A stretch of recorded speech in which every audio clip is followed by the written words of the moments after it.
Hello everyone. Welcome back to our lecture series on the course title Fluid Mechanics 2. This is our 10th lecture, and in this lecture we will continue with our previous topic drag on sphere, and we are going to discuss another case where real fluid going to pass the sphere. As we have discussed previously, in case of ideal fluid, due to absence of viscosity, there would be no boundary layer formation, and we can obtain pressure distribution about the sphere analytically, and we have found that pressure distribution was symmetrical, and due to that symmetrical pressure distribution, there was no net force acting on the sphere. That means that drag force was zero.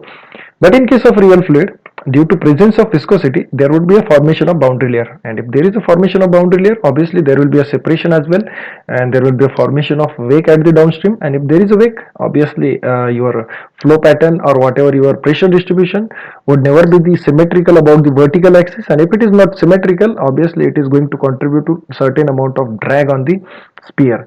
We have also discussed if we increase the velocity of the flow by keeping all other parameters as a constant, in that case flow may get converted from laminar to turbulent, and we all know if flow is getting converted from laminar flow to turbulent, whatever our separation point will be shifted towards the downstream, and if it is getting shifted towards the downstream, uh, whatever your wake size would be reduced, and drag acting on the body would also get reduced. So your laminar and turbulent both flow are going to play major role in the evaluation of drag force on the sphere.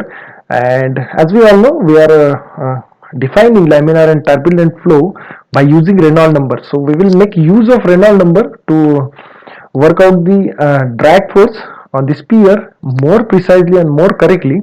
So we will use different Reynolds number limit to define drag on the sphere. We will start with the first value of the Reynolds number, and whenever value of the Reynolds number is less than equal to 0.2, which was first studied by the Stokes, and he has defined one equation, he has derived one equation for that, and that equation is also known as Stokes law. So let us consider uh, sphere of a diameter d placed in the flowing fluid having velocity u and density rho and obviously viscosity mu, because we are considering the real fluid. Now whenever this value of the Reynolds number as small as 0.2 or less than that, in that case whatever your value of the viscous forces are going to play important role, because we all know Reynolds number is the ratio of inertia force to viscous force. So it will be directly proportional to the inertia force and inversely proportional to the viscous force. So whenever my Reynolds number is lesser, that means that it is indicating whatever the viscous forces are more predominant than the inertia forces.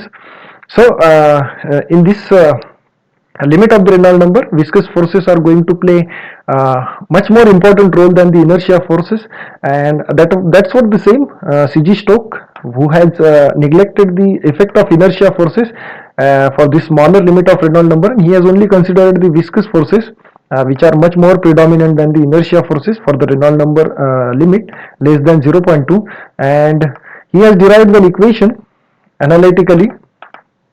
He has found one equation which is for the total drag, which is given by 3 pi mu ud, where mu is the viscosity, u is the velocity of the flow, and d is the diameter of the sphere. He has derived this one equation for the total drag, and this equation is only applicable for the Reynolds number less than 0.2. Now again further he has found that whatever this total drag is the contribution or is the addition of skin friction drag and pressure drag.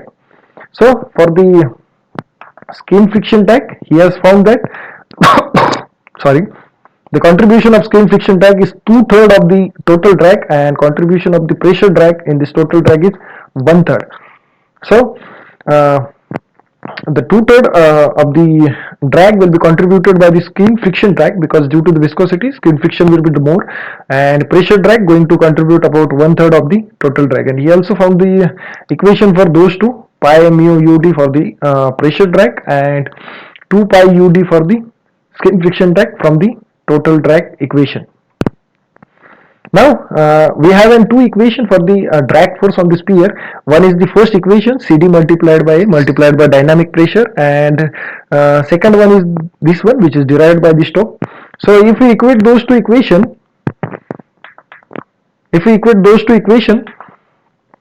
3 pi mu ud is equal to CD multiplied by A multiplied by rho u square. We will get the value of CD, and we are getting here value of the CD is equal to 24 mu divided by rho ud, because here in this case whatever this pi would get cancelled, because A is given by pi by 4 d square, and again this 1 u will get cancelled, again 1 d will get cancelled. So what is remaining?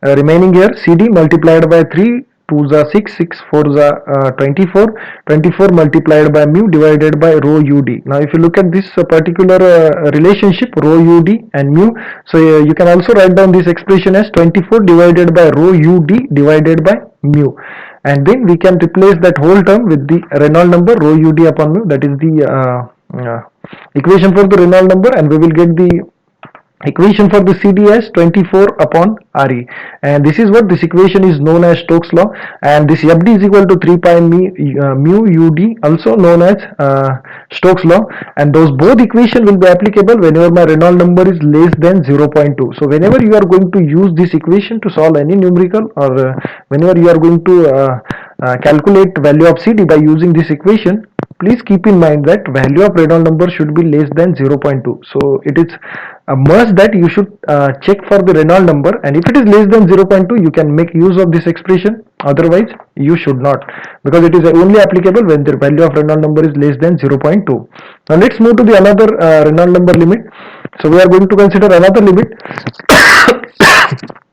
when my Reynolds number is in between 0.2 to 5. So my Reynolds number is greater than 0.2 but less than 5.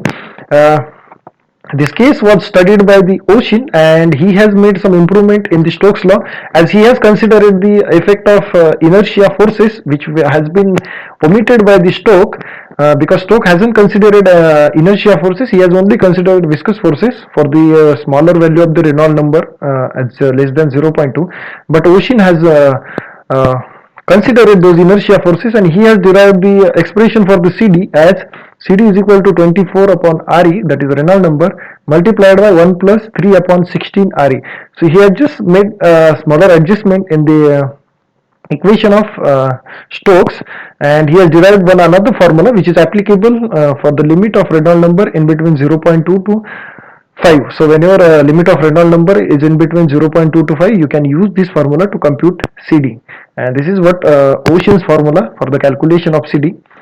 Now if we consider the next case, when value of the Reynolds number is greater than 5 but less than 1000, in that case whatever value of the CD can approximately equal to 0.4, sorry.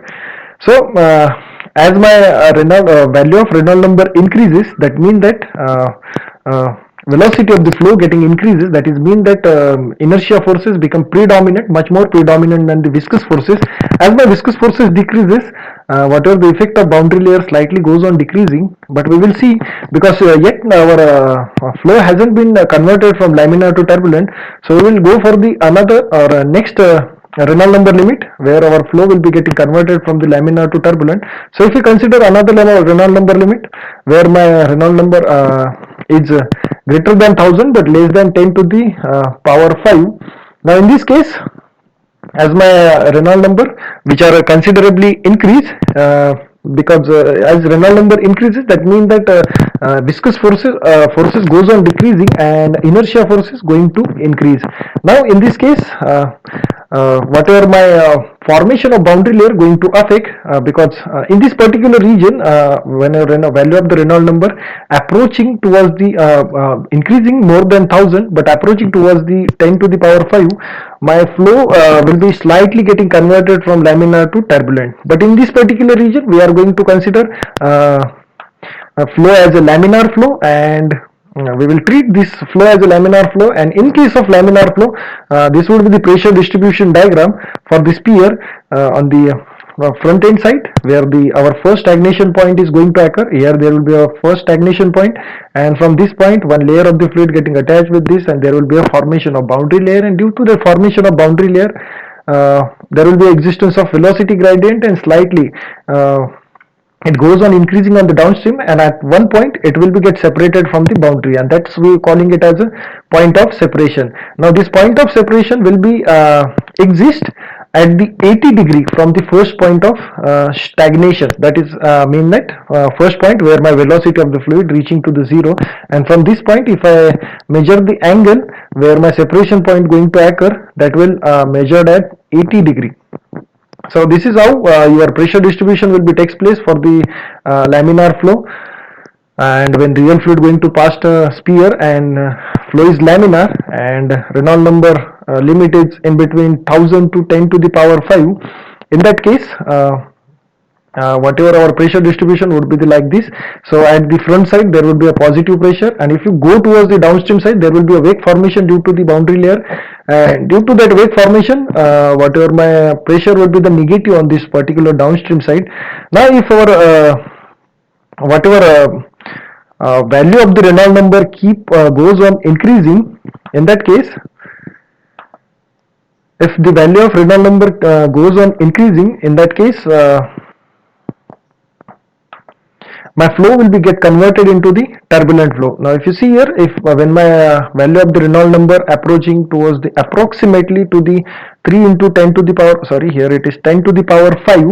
So when my Reynolds number reaches approximately equal to 3 into 10 to the power 5, at that time my Reynolds number, whatever my laminar flow will be totally get converted into the turbulent flow. And when there will be a formation of turbulent flow, obviously whatever our separation point was there, which was previously exist at this particular location at the 80 degree, which was measured from the first stagnation point, will be shifted towards the downstream. And if it is getting shifted towards the downstream, obviously whatever your size of the wake or whatever your size of the negative pressure zone which was getting developed on the downstream side will be get reduced. And if it is getting reduced, obviously whatever the negative pressure would also get on reduced. So if you see here in the previous case, what we have seen, whatever our formation, whatever our pressure distribution was something like this, and in case of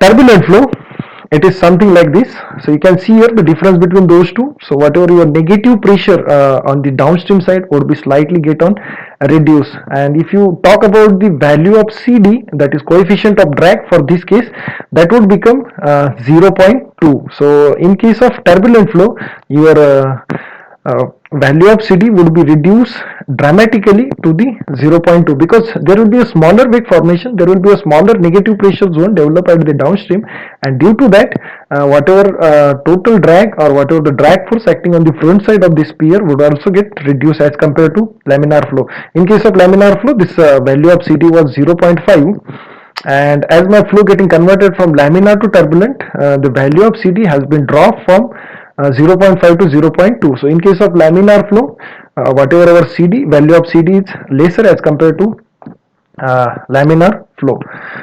That's all in this lecture.